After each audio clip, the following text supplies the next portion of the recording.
Hello, I'm going to show you how to use the Ready to Learn tool on 42 Penguins. As you can see, my Ready to Learn room is already open. I click on that and I'm in the student view at the moment, and I'm going to say, yep, I'm fully charged. I can click any of these boxes and that will go through to my teacher, but for now I'm just going to say send this to Mr. O'Mara. That's the student experience. They do need to be logged in, and they do need to be logged in with their @schools address so that they can use this. If they're logged in with just a general email address, they won't have access to this. Now, let's have a look at the teacher view.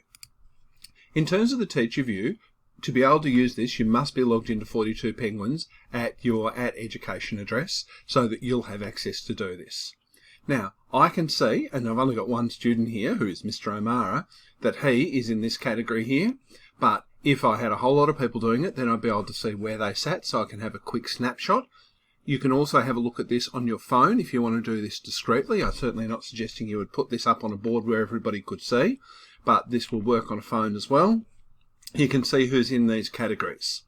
Now, these will age out after 30 minutes, so you don't need to reset it every class. It will just be a clean slate after 30 minutes.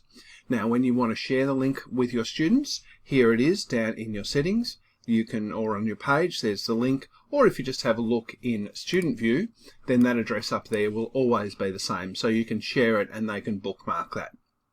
So, if you've got a little bit longer, I'll show you some of the settings that you can change. Probably the most interesting one is you can change which set of graphics you'd like to use. You've got 5 choices there, and if I change it to, say, the star rating, and lock those changes in, then when I go to my student view, then that's what they're clicking on. The other thing that you can do is that you can edit these checkbox labels so that you can ask questions that are particular to your class or yourself, and then that's what they'll see. And the last thing that you can do is you can have an other box if you would like, so that students can send you messages where they type it in. So for instance, here, I now have, and the student might tell me, I heard a Billy Joel song. Now, hopefully you won't have anything this extreme happening in your class, but so they send that through. So chances are they're feeling pretty bad at this point. And then you go in, and in the teacher view, you can then see this message, and it tells you who sent it in and what their email address is.